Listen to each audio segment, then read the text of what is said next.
आज से आज की बात का शो आप देख सकेंगे 8:30 बजे से। अब ये एनसीपीआई है क्या और एनसीपीआई को क्यों चुना गया? 12 घंटे पहले शायद कोई एनसीपीआई को जानता भी नहीं था, लेकिन अब इस वक्त पूरी लोकसभा में ये 5वीं सबसे बड़ी पार्टी बन गई। जिस पार्टी का एक विधायक नहीं है उसके पास 20 लोकसभा के सांसद हैं। इतना ही नहीं है, सर, एनडीए के साथ भाजपा की दूसरी बड़ी पार्टी, भाजपा के बाद जनता दल और दूसरा सबसे बड़ा सहयोगी दल वो बन चुका है। अब ये देखें, ये पार्टी जो थी ये त्रिपुरा की पार्टी है, रजिस्टर्ड है बंगाल में बनी, मतलब हावड़ा में रजिस्टर्ड है। सर हमको लगा काश हम पार्टी एक बना लिए होते तो बड़े बहुत मौका बड़े 2023 में बनी थी। त्रिपुरा का इलेक्शन भी लड़ा था इस पार्टी ने, और इसके जो प्रेसिडेंट हैं उनका नाम है उत्तीय कुंडू साहब ने ये पार्टी बनाई 2023 में। इलेक्शन लड़े, 7 कैंडिडेट उतारे उन्होंने, 4 के पर्चे खारिज हो गए। लोग विधानसभा इलेक्शन की बात कर रहा हूं। 3 लड़े, 1 इंडिपेंडेंट लड़ा और 2 लोग लड़े पार्टी के सिंबल पर। तो जो पार्टी के सिंबल पर लड़े उनमें से एक को मिले थे 536 वोट, दूसरे को मिले थे 286 वोट। मतलब कुल जमा इस पार्टी को विधानसभा इलेक्शन में 822 वोट मिले थे, जिसके 20 लोकसभा सांसद हो गए। अब उसको विधानसभा के चुनाव में 822 वोट मिले थे।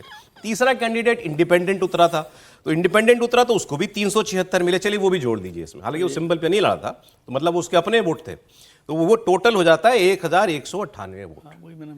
1200 वोट की पार्टी 20 सांसदों की मालिक हो गई है। लेकिन कब तक, सवाल ये है। अच्छा, दूसरी बात ये कि क्या ये मर्जर कहिए या व्हाटएवर ये सस्टेनेबल है? मैं बयान देख रहा था, देश के एक बहुत वरिष्ठ वकील हैं कपिल सिब्बल जी ने लिखा है, उन्होंने तो सीधे लिखा है disqualify them.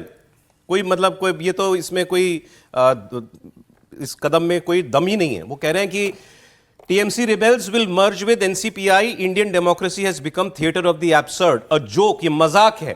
The rebels of the TMC legislative party cannot merge with a political party. That can happen only if TMC wish to do so.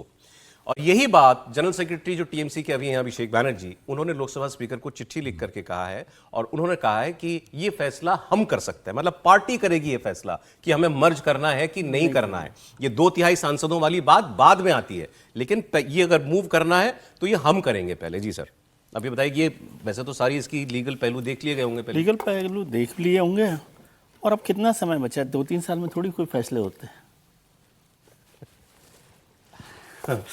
तो इसलिए चलता रहेगा ये सारा काम।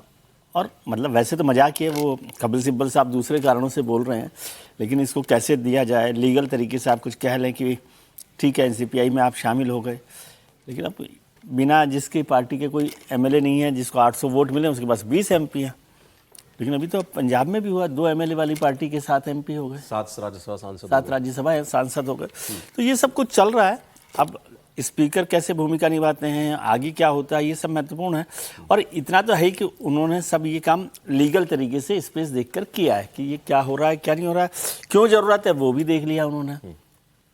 स्प्लिट करके भी वो चल सकते थे, उन्होंने मर्जर कर लिया, NCPI में कर लिया। वो पार्टी तो रजिस्टर्ड पार्टी वैसे नहीं है, इलेक्शन कमीशन में रजिस्टर्ड है वो पार्टी, तो वो उसको लेकर आगे बढ़ सकते।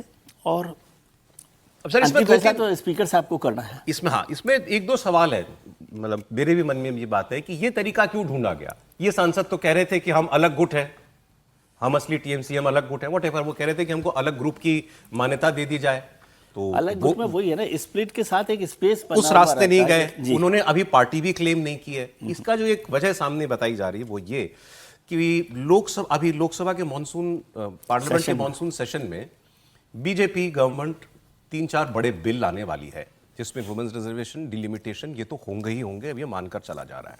और उसमें इन 20 सांसदों की बहुत अहम भूमिका है, क्योंकि 2/3 मेजॉरिटी चाहिए होगी। दावा ये किया जा रहा है कि अगर अभी ये अलग गुट बना लेते या ये पार्टी पर क्लेम करते, TMC पर, सिंबल पर, तो वो मामला लीगल लड़ाई का हो जाता। लीगल लड़ाई का हो जाता तो ये मुमकिन था कि इनकी वोटिंग पर रोक लग जाती, ये वोट नहीं दे पाते। सुप्रीम कोर्ट ही कह देता कि इस वक्त बीजेपी के लिए सबसे इंपॉर्टेंट है एक वोट, एक सांसद का वोट, तो ये तो 20 हैं।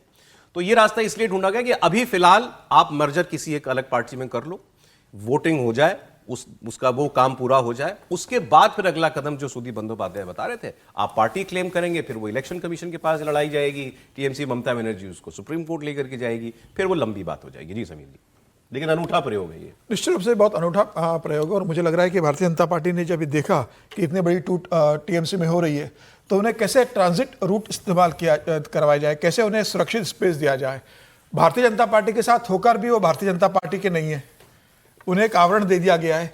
मतलब जैसा है कि बात कह रहे हैं आप, बोलिए भारतीय जनता पार्टी के साथ नहीं होकर भी भारतीय जनता पार्टी के दोनों स्थिति, आप इसको ऐसा भी देख सकते हैं ना कि भारतीय जनता पार्टी के साथ नहीं है, दोनों के लिए सहज स्थिति है। बंगाल में जिस तरीके से इनका विरोध हो रहा था कि भाई भारतीय जनता पार्टी के साथ इनको नहीं लेना है, जिस तरीके से बंगाल के भारतीय जनता पार्टी के कार्यकर्ता और नेता विरोध कर रहे थे, भारतीय जनता पार्टी को लग रहा होगा कि इतनी जल्दी इतनी बुरी ममता बनर्जी की हार हुई है, वहां जिस तरीके से नाराजगी की, अगर सीधे इनको ले लेंगे तो हमारे कैडर को और बाकी जगह मैसेज गलत जाएगा। तो भारतीय जनता पार्टी का कि भाई अभी आप एक अलग दल के अंदर शामिल हो जाइए, अलग गुट में रहोगे तो इनका भी अस्तित्व बना रहेगा। ये कह सकते हैं कि हम भारतीय जनता पार्टी के साथ नहीं है, हम भारतीय जनता पार्टी के साथ गठबंधन के सहयोगी है और हम मुद्दों आधारित समर्थन देंगे। और इसके बाद ये भारतीय जनता पार्टी के साथ अलग रहने के इनको दो और फायदे मिलेंगे। ये भारतीय जनता पार्टी के साथ इतनी बार्गेनिंग कर सकते हैं कि भाई 20 सांसदों का गुट है, क्या मंत्री पद हमको किसको मंत्री बनाओगे, क्या सुविधा हमें देने वाले हो, किस तरीके से हम आपके एनडीए के एसोसिएशन होंगे। और मुझे लगता है कि भारतीय जनता पार्टी ने फिलहाल स्पेस दिया है, इन्हें एक कानूनी कवच दे दिया गया है, राजनीतिक सुरक्षा कवच इनको दे दिया गया है और लीगल से बचने के लिए इन्हें एक सुरक्षा दे दिया गया है। फिलहाल मुझे लगता है ये इसमें रहेंगे और इसके साथ टीएमसी का जो क्लेम करना है वो भी इनके पास एक